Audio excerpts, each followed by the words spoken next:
Hi friends. Okay, so today we're going to create a child theme for one of the WordPress themes. I've got a friend who is using 2012 and she's struggling to get a child theme up and running. So I thought I'd create this little video for her and for you.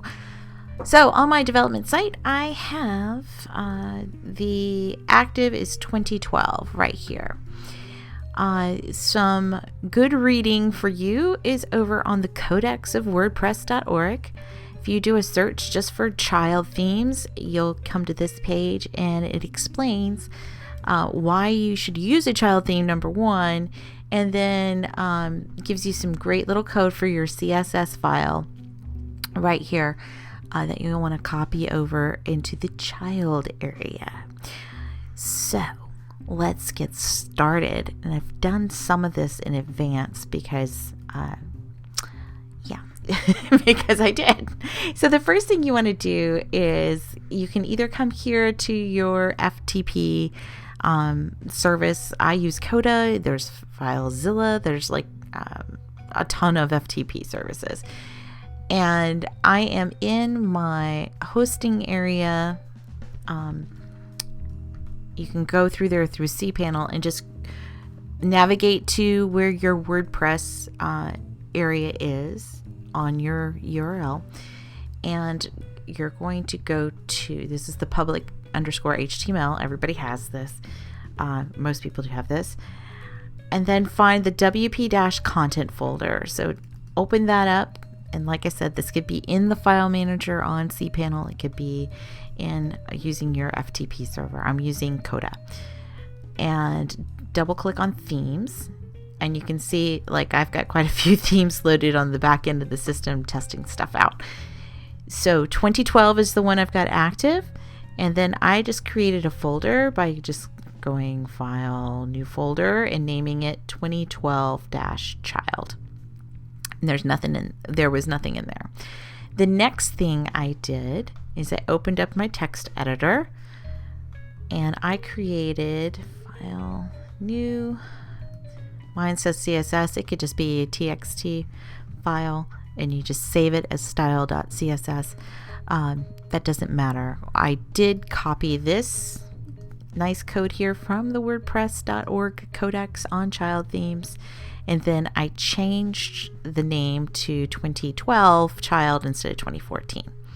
And then I made sure that the template, the one thing that's important right here is the template, because you're telling the browsers to say, oh, you should go use this as the template and then just add these style changes to the top of it. So the template will be 2012. So let's go take a peeky over here.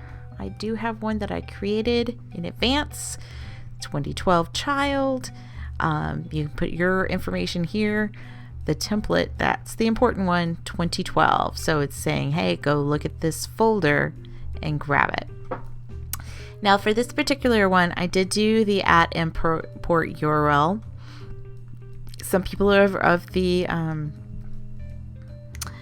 opinion that it slows down your site in calling forth another CSS file. That could be true. Depends on how big your site is. If you've just got 8 pages, it's probably not going to be a huge deal. 8 or 12, whatever pages. So I use the @ import URL, and this is where that other style sheet is located, and I'll show you that right now. Back over to files. So I went and looked at the 2012 folder, and it's actually just loose. So it's just 2012, and then there's the style CSS. So if I look at, it's nice up here at the top on Coda, it's just public HTML, WP content, folder is themes, the folder is 2012/style.css. So all I really need is here is URL, parentheses, quote, ... which is telling, hey, pull, it's in the same area, just go above 2012/style.css, end quote, make sure you're in parentheses and your semicolon. And to make a drastic change, I think the regular one is gray. Yes, so this gray background is what is pulling right now. So I saved this file, and all I did was I went back to my original files here, back into themes, and then I uploaded that file into this folder. The file that I just created, that style.css, just has, I changed the background color to aqua so you can see a difference. Okay, nothing else has changed here. Like I said, the main thing that you want to make sure is that template says 2012 or whatever theme you're pulling from. Okay, so now I'll go pop back into your WordPress and hit refresh just to make sure that the themes are there. And I'm going to find my 2012 child theme. It's there. Hey, I'm going to activate it. Awesome.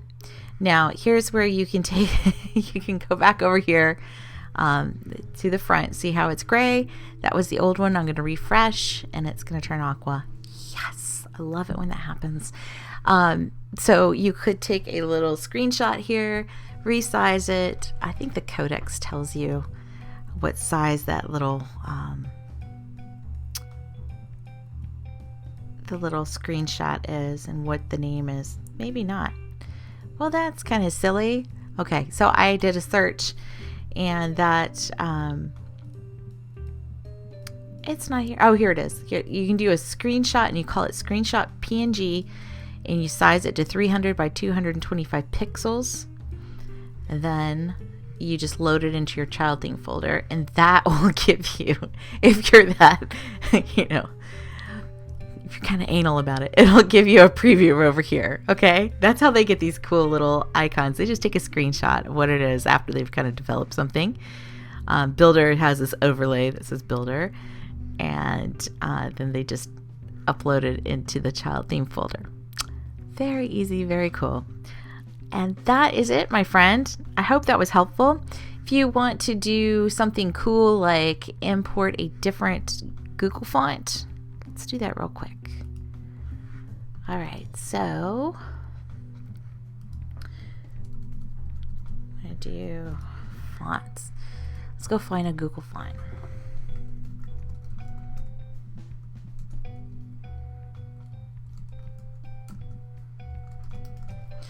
Oh, frack.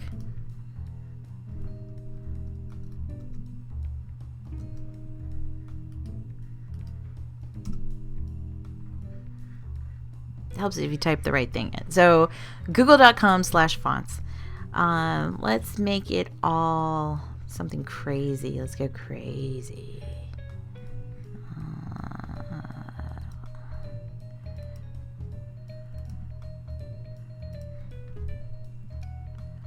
So you can see a dramatic difference. Oh wait, that was...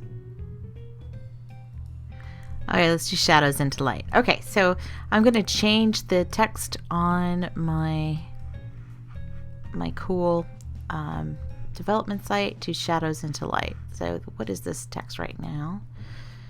Inspect that element. Oh, da, da, da, da, da, da, da, da. Son of a biscuit. Just look under computed. Okay, so it's font family Open Sans. So we're going to change that font family to shadows into light. Okay, so all I did was I added it to my collection. Now I'm going to go review it. Yes, that's what I want. I'm going to use it. So the way I do it is I add it to my CSS file with the add import. Hey, add import. Very helpful. And, you know, just 2 fonts, please, per... I can't stress this enough. Just 2 fonts. 2 fonts per website, okay? Don't go crazy. 3 is a little OTT. 2 is really great because you've got something fancy and then something readable. And I say that for cell phones. All right, so back over to Coda. I'll slap that puppy right there. And then I'm going to do each one.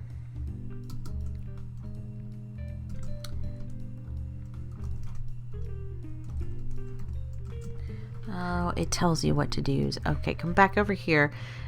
You'll also want to copy this little guy. Nicely done. And let's see, H2. H3. All right, let's save that. Let's go look at our dev site. Let's get rid of that. Okay, so right now we've got Open Sans. Let's refresh. There we go. Yay, we changed fonts. Not too hard. So I hope that answers your questions, and leave me comments below, and happy tinkering. If you enjoyed this tutorial video, please join me online at innerspacemarketing.com and sign up for our newsletter. You'll get tips and tricks in your inbox and lots of videos. Also, you can subscribe to our YouTube channel. Thanks so much. It's free.